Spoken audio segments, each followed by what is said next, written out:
Salut à tous, bienvenue sur Winamax TV. Non, mais il faut que vous sachiez. Bienvenue dans Sans Filet. Le scandale, parce qu'elle vient de voir un message. Bah, Harry Potter, je t'embrasse, Harry Potter. La merci. belle Marie arrive. Chut. Il est jaloux, Benoît Mélin. Vous avez reconnu Benoît Mélin. T'es tellement jaloux. Mais bien sûr que je suis jaloux. Notre expert. Moi aussi, envoie-moi des cœurs. Moi aussi, j'ai Coco avec des cœurs. Oui, oui, c'est vrai. Coco est avec nous également, notre trader Winamax. Comment tu vas, mon Coco? Très bien. Très bien. Benoît aussi va très bien. Et Yes. nous, dans le chat, on espère que vous allez très bien aussi. On vous embrasse tous, que ce soit sur YouTube ou sur Winamax. Et on va donc rester une demi-heure ensemble au programme. Tour des tournois en cours, Metz, Saint-Pétersbourg notamment. Et on va y aller tout de suite à Metz, les amis. C'est parti.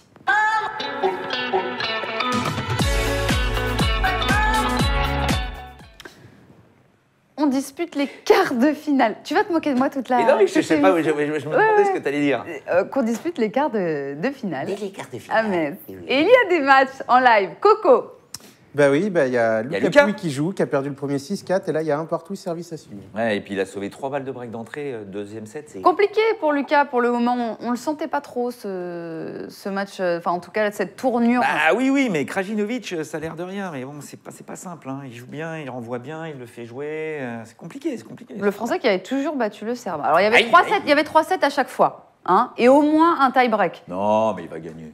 Il va gagner, Lucas Pouille. C'est à 2,50. Eh ben, il va si vous avez gagner, envie Lucas. Je vous le dis, de Lucas, cliquer il va gagner. là-dessus. À suivre, ce sera Tsonga contre Basilashvili, le morceau qui semble en forme quand même, et toujours aussi concentré sur sa mission, on le rappelle, finir dans les 32 à la fin de la saison. Le Français donc, qui va affronter... À la race. Hein. Oui, pardon, à la race, c'est vrai. Ouais. Il faut, Il est 39e là, à la race. Voilà. C'est bien, très bien. Et le Français affrontera donc le Géorgien tête de série numéro 2 pour la 3e fois dans sa carrière. Basilashvili qui reste sur une victoire face aux Français à Lyon cette année, mon cher Benoît, en quart de finale. Oui, mais à Metz, il l'avait battu. C'était Tsonga qui l'avait battu en demi-finale. C'était quand? En 2017. Voilà. Alors, Oh, c'est pas si loin. C'est pas si loin. c'est pas vieux, Mais il s'est passé des 2017. choses entre-temps quand même. Pour, Non, mais tu sais, on parle souvent de Del Potro, des mecs comme ça qui reviennent de nulle part, mais il ne faut pas oublier que Tsonga, il était 260e il y a quoi? Il y a 10 mois. Et là, il est, on va dire, 60e au classement ATP. Et tu te rends compte quand même que ces mecs-là ont une valeur pure qui les fait rentrer très très rapidement parmi les... Allez, j'ai presque envie de dire que ces mecs-là sont 30e mondial avec leur qualité de frappe. Donc en plus, sur des tournois comme ça, où ils peuvent lâcher leur bombasse, je vois passer Tsonga contre Basilashvili. Mais surtout parce que Basilashvili a quand même eu chaud aux fesses contre Madden. Il a quand même sauvé 2 balles de deuxième set. Alors que beaucoup faisaient confiance à Madden. Oui, On avait oui, tenté non. Madden dans le chat, je m'en mais les souviens lolos, hier. je vous l'avais dit que c'était Basilashvili.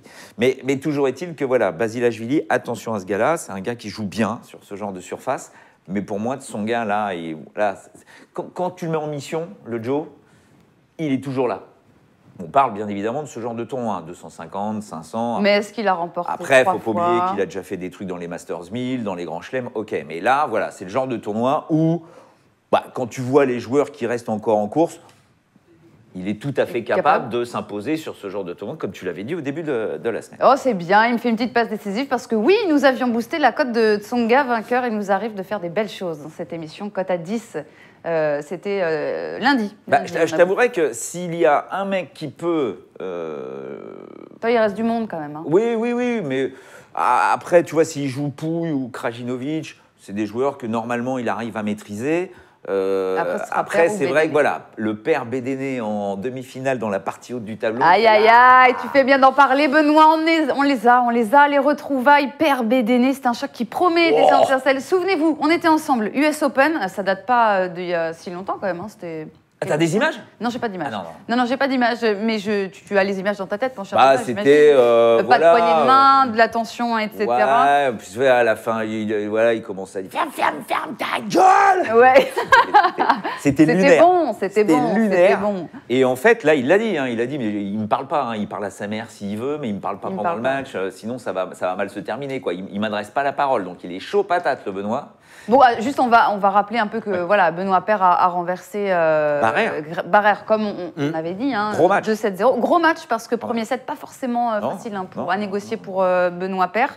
Au final, il s'en sort très solide au service. Encore 14 aces, on avait fait 15 au tour précédent, là 14 aces, il perd très peu de points sur ses engagements, il a une qualité de balle qui est quand même meilleure, et tu sens, alors il prend certainement des petits médocs pour faire en sorte que sa crève là, diminue, alors il faut voir, c'est pour ça qu'il est de temps en temps, tu vois, un peu moins bien sur certains points, parce que voilà, vous avez tous eu la crève, vous savez que voilà, vous prenez des médocs, vous n'êtes pas à 100% non plus, mais tu sens que le mec, il a envie, quoi. Il a envie d'y aller, il a envie de se montrer, il joue bien. Comme ce qu'on avait pu imaginer, il a réussi à varier un petit peu pour déstabiliser Greg Barrère, qui a bien joué. Qui a très bien joué, Greg Barrère. Et voilà, les petites variations de Benoît qui s'en est sorti des fois par miracle. Mais bon, ça a suffi pour passer. Et là, le Bédéné, je pense qu'il l'attend. Mais attention à Bédéné. Qui a renversé Carreño Busta, il s'est montré particulièrement impressionnant sur ses mises en jeu. Il a servi sur 60 services. 27 aces. 93% des points derrière sa première balle à Bédéné. Impressionnant. Oh ouais. Non, mais c'est lunaire. Je sais pas, vous vous souvenez pas, parce que Cocotte va encore rigoler, mais la frappe de balle, quand il frappe dans la balle, ça me fait penser à Jim Courier à sa grande époque. Là qu'on est donc 91, 92, 93, le Jim Courier, il était injouable. Non mais t'avais l'impression qu'il tapait avec une massue, avec une batte de baseball. Bédéné, c'est exactement la même chose en ce moment. Donc lui aussi est en feu. Et je pense que tous les deux ont envie de régler quelques petits soucis par rapport à leur dernière rencontre. Oui, mais qui arrivera justement à prendre le dessus dans cette rencontre ? Je ne sais pas, parce que c'est la première fois qu'ils jouent en indoor. Ils se sont joués plein de fois. Hein. Je crois que c'est la 7e ou 6e fois qu'ils vont jouer. 7e, il me semble. Voilà. Il y a un petit avantage pour Benoît. Mais première fois en indoor. Et je trouve que dans ces conditions-là, il y a un avantage pour Benoît quand même. Il a une capacité... Il va falloir que ça fissure, quoi. Ouais. Il va falloir que mentalement, il soit très très fort, très calme. Il est. Je pense que justement, il va se cadenasser pour ne pas se faire avoir. BDD, normalement, il n'y a pas de match à l'US Open. Hein. Souvenez-vous, hein, 7-6 au Il mène 2-7 à 0, voilà, c'est fini, on n'en parle plus. Et puis alors là, il part. Énorme. La Commedia dell'arte. Et justement, là, je pense qu'il va justement ne pas rentrer là-dedans et qu'il veut à tout prix fracasser le BDD. Alors, fracasser, je ne pense pas. Mais je mettrai un avantage sur... Cocotte n'est pas d'accord, mais je mettrai un avantage sur Benoît. Tu vois Bédéné, toi ? Non. Non, ah non. Il y a Mika Choumi nous dit Bédéné, s'il joue le feu comme contre l'Espagnol, il va gagner. Oui, mais Carreño Busta n'a pas du tout le même jeu que Benoît Paire. Il faut toujours prendre en considération quand même l'adversaire. Donc Carreño Busta, si vous voulez, sur ce genre de surface, il te fait pas mal. Il sert bien, il joue bien, il n'y a pas de faille, mais il n'y a pas de coups qui font mal. Benoît, j'espère qu'il va très bien servir, comme il sert très bien depuis le début du tournoi. Et puis voilà, cette capacité de venir au filet, de brouiller un peu les cartes, de brouiller les pistes. Bédéné, c'est un mec de fond de cours. Ouais. Voilà, c'est un très très bon joueur de fond de cours. Mais dès que tu commences à le perturber un peu, il perd le fil, quoi. Et donc je pense, toi, dans l'absolu, si tu regardes les stats, logiquement, il y a pas mal de fautes directes, mais il y en aura plus pour Bédéné. Je pense que Benoît va le pousser un petit peu justement à tenter des choses qu'il ne maîtrise pas. Et c'est pour ça que je mets l'avantage à Benoît. Avantage à Benoît. Donc quand les codes seront sortis, n'hésitez pas à cliquer sur Benoît Paire. 4e demi ATP, hein, 5e si on compte le tournoi ITF là, mais sinon 4e demi ATP. Il est passé quand même 3 fois à chaque fois, hein, 3 finales. On n'oublie pas ses 8e Roland Wimbledon. Oui. Pour l'instant, c'est sa meilleure saison. Très régulier. Donc attention à ce petit pépère. Là, la confiance s'emmagasine, les réflexes, la confiance, même s'il a tendance à fissurer de temps en temps. Mais voilà, Benoît est à prendre en considération énormément. Et il a un objectif, lui sur aussi. Ce genre de tournoi. Il a un vrai objectif comptable, Benoît Paire. Et si Tsonga et Pouille passent, ce qu'on espère, il y aurait 3 Français en demi à Metz. Ce n'est pas arrivé depuis quand ? Oh la vache. Oui, ça. Petite question. Allez, vous savez quoi ? 2006. Petite question, non. C'est parti. Le premier dans le chat qui me le trouve. 3 Français en demi à Metz. Ce n'est pas arrivé depuis quand ? Allez-y. Allez-y sur le chat. Il y a un petit free bet de 5 € à gagner là. 2006, 2007, par là ? La vache. Non, pas du tout. C'est moins vieux. Ouais, moi je dirais plus en 2014. C'est perdu pour Mental en mousse. Et c'est pour Romain. Romain 0027. C'était en 2013. Simon Tsonga et Mahu. Bravo Romain. Romain remporte donc 5 € de free bet. Ouais. Oh les dingues. Vous êtes des dingues. C'est bien. Tu sais quoi, tu pourras faire ça de temps en temps. C'était une petite question qui arrive. J'adore. Tu leur poses une question et on fera gagner un free bet à la volée. Ok. D'accord ? Ça marche. Tu feras ça ? Ouais. Allez, c'est parti. Nous, on va tranquillement basculer en Russie.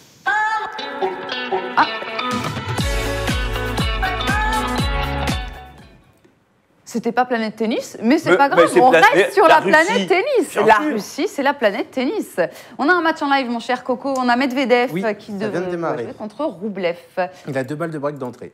Deux balles de- Bah, Medvedev, Medvedev. Pour lui, hein. Oui. pour lui. Alors qu'on le rappelle Ah quand non, il y a même 15 points. hier. Ouais.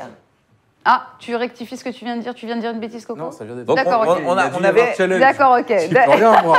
Ok, Coco. On rappelle qu'on a annoncé Rublev. Vous avez annoncé Rublev. Moi, Coco, tu m'as dit. Coco. Moi, j'ai annoncé Rublev. Toi, t'as annoncé Medvedev. Ah, pas du tout. Ah non, non, il a non, annoncé j'avais dit Rublev. Rublev aussi. Ah ouais Ah oui, oui, On mettait la oui. Il a pièce. même annoncé Rublev ou Berrettini vainqueur Après, du tournoi. ce match-là, il est passionnant parce qu'on rappelle qu'à Cincinnati cette année, là, enfin, il n'y a pas longtemps, hein, il lui avait mis 2 et 3. C'est ça. Medvedev a mis 2 et ça. 3 à Rublev, qui venait de sortir Federer. Donc tu dis, why not? Mais là, je trouve vraiment, le Rublev, je trouve qu'il est très très intéressant à voir. Donc je ne sais pas où ça va aller ce match. Alors est-ce que si Daniil lui marche dessus, si Medvedev lui marche dessus, Il va encore, là, ouais. il me scie total. Hein. J'avoue que je ne comprends plus parce qu'on en parlait avec Coco. Il en est à l'émission. il en serait à 52 victoires. Mais même, Mais t'imagines surtout qu'il qu'il- fait, 5 finales de suite. Ouais. ouais, finale Washington, finale Montréal, victoire Cincinnati, finale US Open, petite semaine avant l'US, petite semaine après l'US, et boum, il enquillerait. Ah, ce serait qu'une place en demi, hein, mais bon, comme il va pas jouer Berrettini, mais Gerasimov, alors là. Et oui, tu fais bien d'en parler parce qu'on a vécu ça ensemble. Et nous, on était tous partis sur l'Italien qui nous avait impressionnés au tour précédent. Eh bien non, Berrettini a craqué. Il n'a pas très bien joué. Non, il n'a pas. Ah non, il n'a pas bien joué il a du pas tout, bien joué non. du tout. Il a pas Voilà, très il a bien. craqué et donc ce sera Medvedev ou Rublev contre Gerasimov. Bah, et moi, il me scie celui-là, hein, parce que c'est pas un genou, hein, il a 26 balais, on rappelle. Là, alors, est-ce que lui était extra motivé sur ce match? Peut-être moins Berrettini, j'en sais rien, mais enfin bon. Il a très bien servi. Voilà, Gerasimov, grâce à cette victoire, rentre pour la première fois parmi les 100 premiers mondiaux. Ça n'a l'air de rien, mais c'est quand c'est même un une cap. barrière très symbolique pour Exactement. eux. Ils le savaient. Là, ils se retrouvent 98 ou un truc comme ça, mais c'est important. Quoi. On ne se rend pas compte, mais ça change complètement leur vie. Quoi. Là, ça veut dire que l'Open d'Australie, tu vois, ils ne passent pas par les qualifs. Complètement. Enfin, c'est plein de choses qui vont changer dans... Et puis, il y a des joueurs comme ça qui... Gerasimov, on l'a annoncé il y a pas mal de temps. Hein. Puis le mec, ben, il bloquait, il n'y arrivait pas. Est-ce que ce tournoi va lui servir de rampe de lancement? Je ne sais pas. Mais bon, Russell, premier tour, pas facile à jouer. Manarino qui l'écrase. Berrettini, 2 tie-break très chauds où il a la possibilité de finir plus vite, mais Berrettini s'accroche, revient, on arrive au tie-break, tu te dis, boah, et ben non, il finit, quoi. Il est solide. Berrettini, pas trop. Mais très, très belle performance de Gerasimov. Après, quoi qu'il arrive, ce sera un énorme morceau, que ce soit Medvedev ou Rublev pour Gerasimov. Ça risque d'être. Je quand peux même pas y assez- croire, je peux pas y croire, mais bon... On n'y croyait déjà pas contre non. Berrettini. Mais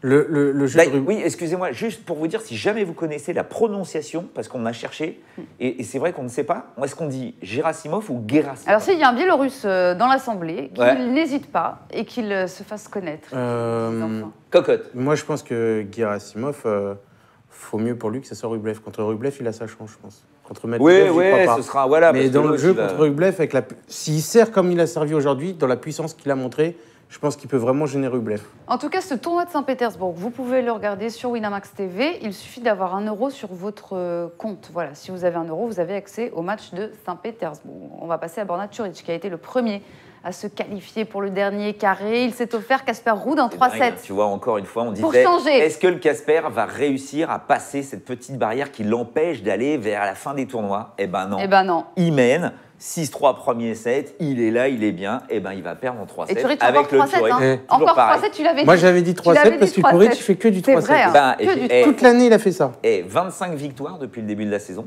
Depuis le début de la saison, pardon, Ouais. depuis le début de l'année. 25 victoires. Combien de victoires en 3-7? Au moins 20. 17. Oh. T'aurais pu faire loin. un. T'aurais pu la. Ah non, on la fera. Mais 17 victoires en 3-7, tu te rends compte? Après. Alors, Dans les ok. 25, il y a les matchs en 3-7 aussi dedans ou pas? Enfin, en Non, 3-7 non, gagnants. non. T'as compté Bah, que non, les non. 2-7 gagnants. Que les matchs Ouais. de 7 gagnants. Et tu te rends compte que voilà, le mec a quand même une capacité à résister à tout ça qui est assez dingue. Mais qu'est-ce qu'il crame comme énergie à chaque fois? Donc il a eu des petites douleurs déjà, on arrive sur la fin de la saison, et je ne le vois pas gagner contre Sousa en demi-finale. C'est ça, il a hérité de Sousa en demi, Sousa qui confirme quand même son bon tournoi. Après Kachanov, il s'est offert Kukushkin. Il aime Saint-Pétersbourg, le Portugais, il le prouve, il n'a pas été breaké du match, 71% de première balle pour Sousa et 10 aces. Sousa, ça c'est encore une fois un Il fait joueur, demi à Stade cette année. on n'en parle pas, tu vois. Très solide sur le match aujourd'hui parce Ouais. qu'il s'était fait manger par, en Coupe Davis, en indoor, sur le même face-à-face. On rappelle que ce gars-là a gagné le tournoi de Kuala Lumpur il y a longtemps, c'était en 2013, mais voilà, tournoi indoor, dans des conditions très compliquées, très étouffantes et tout ça, il avait gagné. Il a gagné le tournoi de Valence, qui était en fin d'année, en 2015, avant en Espagne, là aussi en indoor, finaliste à Metz en 2014, finaliste à Saint-Pétersbourg. C'est un mec, ça n'a l'air de rien. Tu fais bien de le dire parce que Seven nous dit il lui arrive quoi à Sousa, il va nulle part d'habitude. Ben, Tu fais bien. non, d'en non, rappeler. non, pas, c'est pas ça, mais voilà, tu sais, il me fait penser à des mecs comme Sonego, Londero, tu vois, ces espèces de cancrelats comme ça du cours, t'as l'impression qu'ils valent rien, mais ces mecs ont une très bonne qualité de frappe, ils s'accrochent comme des malades, et ils arrivent à sortir là, vraiment, moi perso, j'ai vu à peu près ces 2 matchs, le mec il joue le tennis de sa vie, c'est impressionnant, donc s'il arrive à rester sur ce nuage-là, le Djoric, pour moi, il est plié en 2-7. Ah, en 2-7 carrément. Ah ouais, On va aller ouais. voir Sousa en 2-7, mon cher Coco. Moi, j'avais mis le petit 3-7, comme c'est Borna Koric. Ah voilà, toi tu vas rester bloqué sur le 3-7 de Djoric. Écoute, 3,60 la cote de Sousa. Est-ce que c'est un avis que tu partages, le portugais, mon cher Coco? j'y crois, ouais, mais pas en 2. C'est pour ça que tu es parti sur le 3-7. C'est logique. Hein. Dites-nous Puis, dans le chat. 2-1, on a une cote à 4,40, Là, c'est j'ai mieux. vu pas mal passer de Sancho 7 qui nous a dit Sousa en 3-7 plutôt, lui, tu vois, Benoît. Sousa 2-1. Oui, mais pourquoi Aussi, Mais parce tu vois, que- encore une fois, s'il y a une déception là sur ce tournoi. C'est Berrettini. Non. Berrettini, tu peux le laisser. C'est un peu Kachanov. tranquille. C'est Casper Ruud. Ah bah tu Mais vas non, chacun à sa Mais non, mais parce qu'on déception, on part sur des mecs. Kachanov, il a déjà fait des résultats. Tu vois, Oui, les mais mecs tu sont disais là, que ils sont là, ancrés. au vu de sa saison chez lui en Ah Russie, oui, il n'avait pas le droit de se louper. Et Ça devait on être finale. rappelle, papa, il y a 15 pas longtemps, jours, ouais, même ouais. pas il y a 15 jours, il y a Non, non, une il y a- semaine, bon, voilà. Mais toujours est-il que là, Casper Ruud, dans cette new generation, ils ont tous entre 20 et 22 ans, tous ces mecs-là. Casper Ruud n'arrive pas à passer la barrière des... et il est là, 50, 60, tu vois, il n'arrive pas à rentrer là-dedans. Et ça, c'est embêtant. C'est embêtant, parce qu'il a eu tellement d'occasions de le faire. À chaque fois, tu bloques, c'est qu'il va y avoir un travail à faire là-dessus, et ça peut prendre 2-3 ans avant qu'il puisse passer cette barrière qui devient psychologique, bien évidemment. Mais le corps jeune. Ah bah, il a 20 ans. Je le trouve un peu meilleur sur Terre. Oui, mais bon, il manque un truc. Allez, on va faire un petit point rapide sur les lives, mon cher Coco. J'ai mis une belle cote au passage. Koric prend le premier set, Sousa gagne le match. Ah encore, tes fameuses cotes, celles qu'il aime à 7,75. 7,75. Ouais. Ah ouais. C'est Petit beau. point live, on vous rappelle aussi que Saint-Pétersbourg, c'est un match, des matchs à regarder sur Winamax TV. Et donc, on en est où? Alors, Medvedev, il y a un partout. Et il est mené 45 sur le service de Rublev. Tout est normal. Premier set. Premier set. Pouille, on y est là, 3 partout. Pouille à 6-4, 3 partout, 2 balles de break contre Pouille. Exactement. Allez, nous, on va passer maintenant. C'est l'heure. C'est vraiment l'heure de Planète Tennis.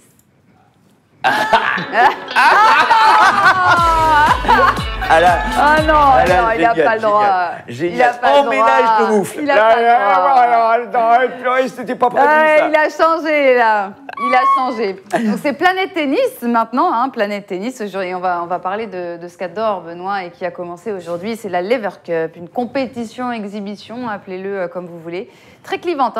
Il y a les adeptes du tennis 2.0, tennis moderne, quoi, cette Lever Cup. Et puis il y a les conservateurs comme Benoît Mélin. Non. Mais, Écoute, attends, juste avant, c'est un sujet qui m'a intéressée. Donc je suis allée sur Twitter faire un petit sondage. Vas-y. Et regardez, eh bien, pour 68% d'entre vous, il n'y a aucun intérêt à cette compétition. Alors. Aucun intérêt, pourtant ça déplace les foules. Est-ce qu'on peut imaginer, mon cher Benoît, que ça devienne de plus en plus sérieux, comme le voudrait, regardez, Roger Federer? C'est un souhait de la part de Roger Federer. Le but, c'est de créer une épreuve qui va s'inscrire dans la durée.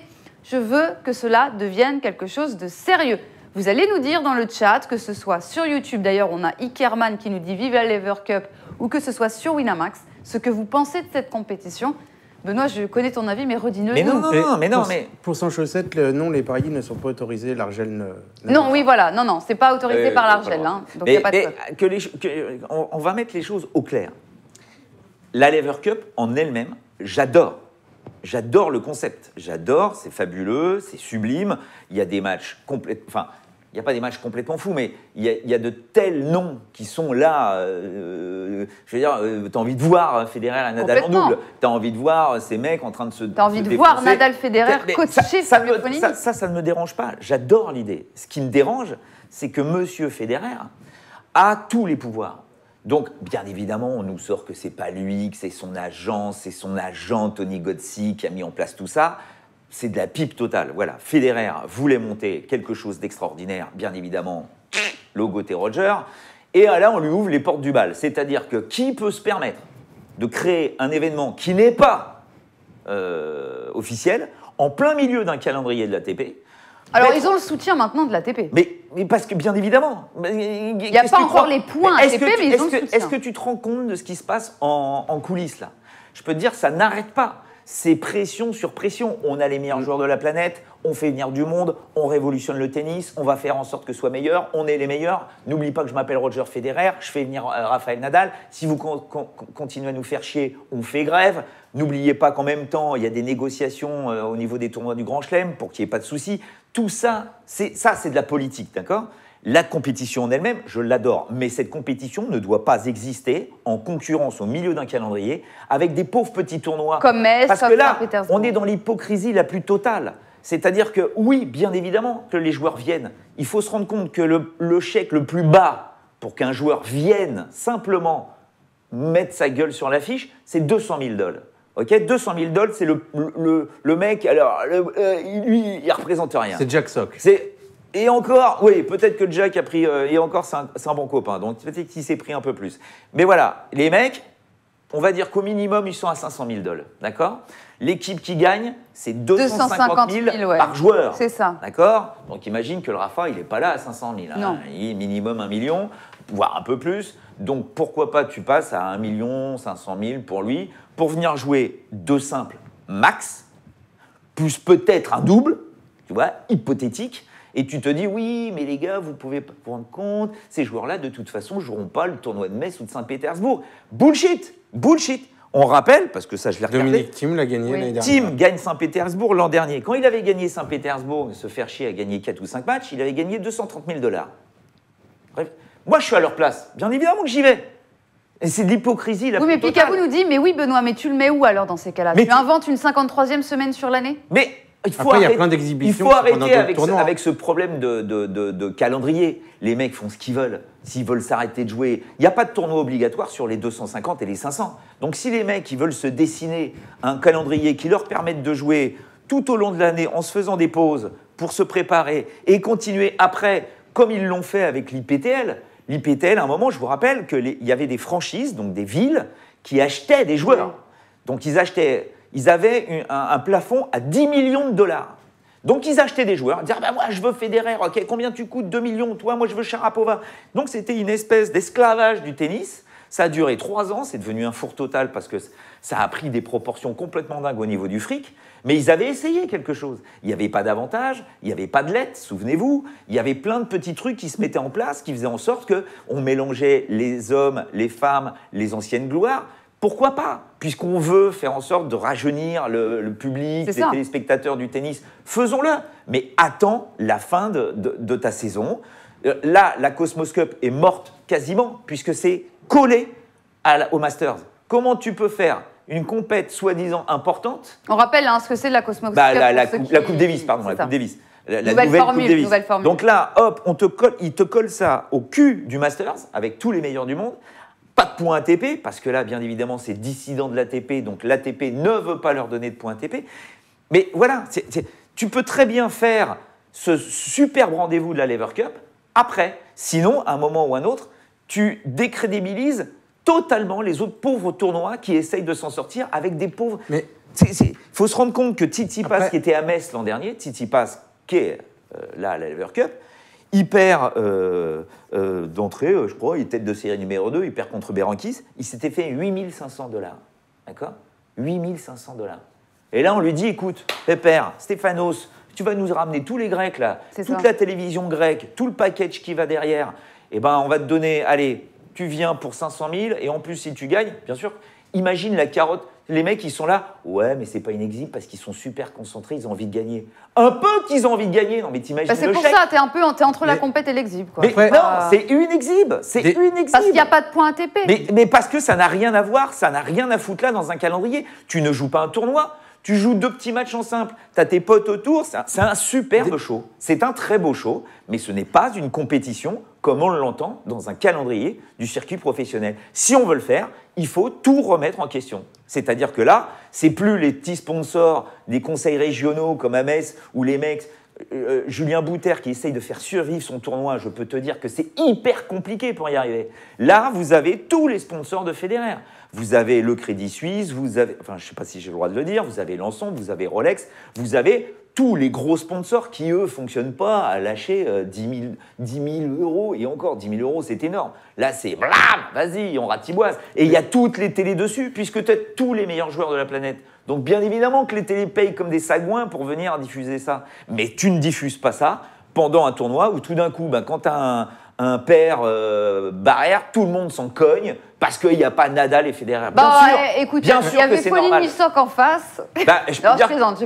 J'ai vu des commentaires qui disaient Fonini Sock, c'est quand même vachement mieux que, je sais pas, Paire ou je sais pas quoi. Mais non, je suis désolé. C'est vrai. Au niveau du tennis en lui-même, c'était pas mieux. Surtout là. Sauf qu'on te met des paillettes, on te met des lumières. Non, mais après, voir Rafa et Federer coacher Fonini, c'était quand même particulièrement plaisant. La Lever Cup, c'est très bien. Ça n'a rien à foutre, là, en plein milieu d'un calendrier de l'ATP. Oui, mais après, là, c'est parce que ça fait beaucoup de bruit, mais tu as plein d'exhibitions qui sont pendant plein de tournois au cours de l'année. C'est pas la première fois que ça arrive. Quelle exhibe? Laquelle? Juste avant l'Open d'Australie, il y a Brisbane. Pendant Brisbane, il y a une exhibition, par exemple. Non, mais il y a d'autres trucs. Tu as la Open Cup qui se joue aussi, qui n'est pas une exhibe, mais qui a un autre format. Non, ça n'avait rien à voir. Ce qui m'embête, en tout cas, ce que je veux pas, c'est qu'ils mettent des points ATP sur cette compétition si elle reste dans ce format. Mais ils le feront. C'est-à-dire que moi, je veux bien qu'ils mettent des points ATP, mais il faut changer le format. C'est-à-dire que tu prends les meilleurs de l'Europe et les meilleurs du monde qui s'affrontent et tu mets l'attribution des points. Mais pas un mode comme ça où t'es 200e mondial comme ça. Pourquoi t'es là et pourquoi un mec comme Medvedev n'y est pas, tu vois? Mais non, parce que le mode de sélection est très clair, un petit peu comme la Ryder Cup. Mais on peut pas mettre des points comme ça. Ça là-dessus, c'est que vous avez normalement 3 joueurs qui sont sélectionnés en fonction du classement ATP après Roland-Garros. Et après, les 3 autres joueurs, c'est au choix sympa du capitaine. Tu peux pas mettre des points comme ça là-dessus. La Ryder Cup, c'est pareil. À partir du moment où tu fais partie du circuit, tu joues, si le capitaine se dit, mais attends, celui-là, il va peut-être m'aider dans... tu vois, Victor Dubuisson, à un moment, il s'est retrouvé le Français en Ryder Cup parce que le capitaine européen s'était dit, il peut m'apporter quelque chose. Donc ça me gêne pas, c'est pas grave. Il y a des points en Ryder Cup ? Bien sûr. Oui. Mais qu'après que l'ATP... faut se rendre compte que tu as... les sponsors fédéresques qui sont là-dedans, tu as la fédération américaine et tu as la fédération australienne qui sont partie prenante de cet événement. Donc c'est très important, bien évidemment. En plus, ils ont fait rentrer les tête-à-tête maintenant. Là, quand tu as un Sock, je sais pas quoi, Fonini, ça va compter dans les Shapovalov Team, ça se finit au super tie-break du 3e. Ou, sur le circuit, tu as des matchs qui se finissent au super tie-break du 3e. Ça n'existe pas. Donc déjà, tu vas prendre en compte des matchs qui n'ont rien à voir avec déjà le format d'un match classique. Donc déjà, c'est de la pipe totale. C'est à vomir, ça. Tu n'as pas le droit de faire ça. J'allais y venir, justement, pour moi, donc il faut les meilleurs mondiaux européens et monde, comme pour le Masters, et il faut retirer ce super tie-break. Si vous voulez mettre des points ATP là-dessus, il faut mettre un match qui se joue en 2 sets gagnants avec des vrais sets. Et je rappelle encore une fois que quand il n'y aura plus Federer et Nadal, je serais curieux de savoir comment ils vont faire pour remplir leur salle de malades à travers la planète. Qu'en sera-t-il quand Federer et Rafa ne seront plus là? Mais après, tout dépend de ce qui se passe. Tu vois, si la New Generation est bien montée, s'ils arrivent à faire en sorte que les mecs sont parmi les 10 premiers et qui font une image jeune, dynamique, t'inquiète pas que ça va fonctionner le truc. Ça va fonctionner. Mais encore une fois, ne vous trompez pas. Ne faites pas un événement qui va se répéter tous les ans. La Ryder Cup, c'est tous les 2 ans. Les Jeux Olympiques, c'est tous les 4 ans. N'en rajoutez pas une de plus tous les ans. Faites un truc tous les 2 ans. Arrêtez de penser qu'au blé, bon sang de merde. Essayez de vous dire, voilà, je vais essayer de développer le tennis différemment, je veux créer quelque chose de différent, faites-le dans les règles. Point barre, même si tu t'appelles Roger Federer. Allez, c'est parti, on va se calmer en parlant des femmes, direction Osaka.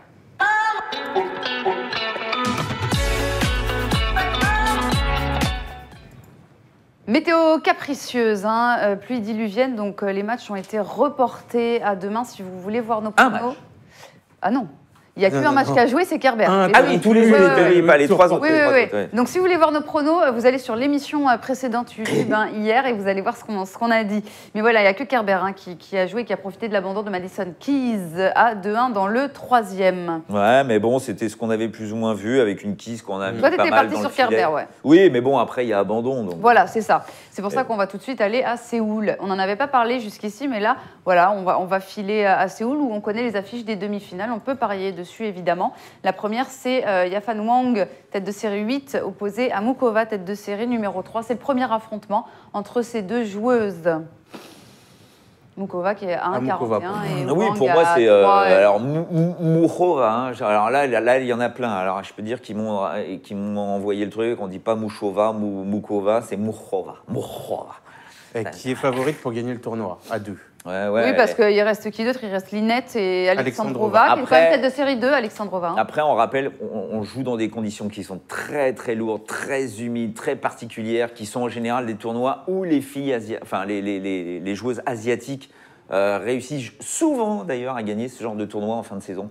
Donc, à voir, mais bon, normalement, la Carolina est au-dessus.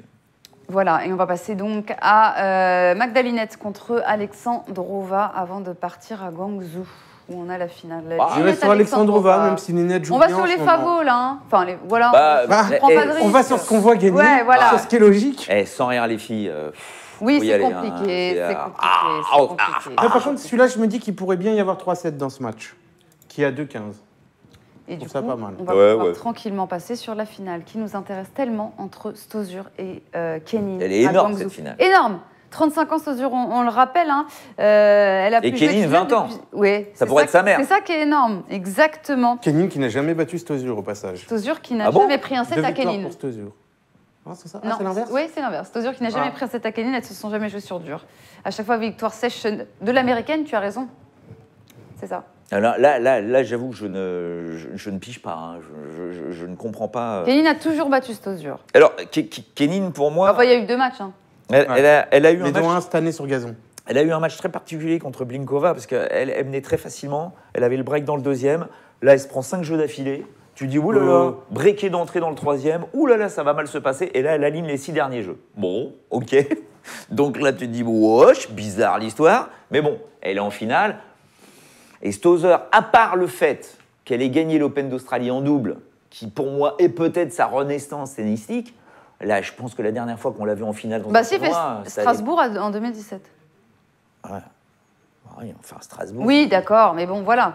Oui, je suis d'accord. Et alors, vraiment, la terre battue, le kick de Stosur, voilà, c'est la surface sur laquelle vraiment elle posait un problème, parce que la balle gicle très vite au-dessus de l'épaule, c'est très compliqué pour les filles. Mais... Elle a d'ailleurs reçu une invitation pour Wuhan. Tant mieux. Et elle va jouer à Anisimova. Moi, j'ai vu tout le match de Kenin et pour moi, Stosur, elle a aucune chance. Ça vaut même beaucoup moins que 1,30. Trop de puissance et elle a une couverture de terrain parce qu'il faut voir que Blinkova, elle en a envoyé quand même. Elle était super en forme. Blinkova a fait un super match. Mais Kenin, le jeu en ce moment, elle est top 10 pour moi en ce moment en termes de niveau. Ouais, pourquoi pas. Mais tu sais quoi, la 10e, c'est qui? Je sais même plus qui est 10e. Je connais même plus le top 10 féminin tellement ça bouge dans tous les sens. Je serais incapable de te le dire. Tu dois avoir du... Qiang Wang, elle est combien? Elle n'était pas montée 10 après l'US Open, la Qiang Wang est meilleure que Kenin en ce moment, tu vois, par exemple. Ouais, non. Non, mais Kenin, non. Enfin, elle a la possibilité de faire un gros truc, là. Voilà, c'est une belle victoire, quoi. Ce serait logique, en tout cas. Logique. Et je crois que Coco, tu avais raison sur Stosur qui bat Kenin. Les 2 fois. Ouais. Ah bah d'accord, super. Alors, bravo. Bravo, Marie, bravo. Ouais. Dont une fois cette année à Eastbourne, c'est ça? Voilà. C'est Alizé Cornet, la 10e, me dit Cory Mazin. Benoît. Ah bon? Allez, on va terminer cette émission avec le tie-break. C'est parti, on a 1 minute exactement. 1 minute? Comment ça, 1 minute? Qu'est-ce que c'est que ce stress? Oh là là là là là là. C'est pas gênant, il me faut 20 secondes pour le battre. Oh là là là là. Point d'exclamation, quiz, Team Benoît, Team Coco, c'est parti. Aucune balle d'échauffement, il nous reste 45 secondes. Il n'y a jamais eu de balle d'échauffement, on attaque direct. Là. Ouais. Super. Allez, non, parce qu'il sert bien, c'est ça qui est chiant. Oh, C'est 4. Super ça, au réflexe, moment où super je fais un réflexe. sale service. 1-0. Ça sort. Un partout. Allez, allez. Eh, pas loin. 1-1. T'es pas loin. Lettre. Lettre, premier service. Ça sort. 2-1. 3-1. 3-2. 3-3. 3-3. Vite, il vous reste 15 secondes, sinon ce sera 3-3. match nul. 3-3. 4-3, balle de match, Benoît. Vite, vite, vite. Et Yes c'est parti, victoire de Et Benoît. encore, je Ça fait gagne. 20 Oui. 20 € pour la team Benoît. Merci à tous d'avoir été avec nous, les amis. Ne quittez surtout pas Winamax. Dans 5 minutes, place au rugby. Winamax passe en mode Coupe du Monde de rugby, mon cher Benoît. Yes. Et on vous propose une émission spéciale tous les vendredis autour de Thomas Bonavent. Ne quittez pas Winamax. Génial. Dans 5 minutes, rugby. Le Ciao. pied, le pied.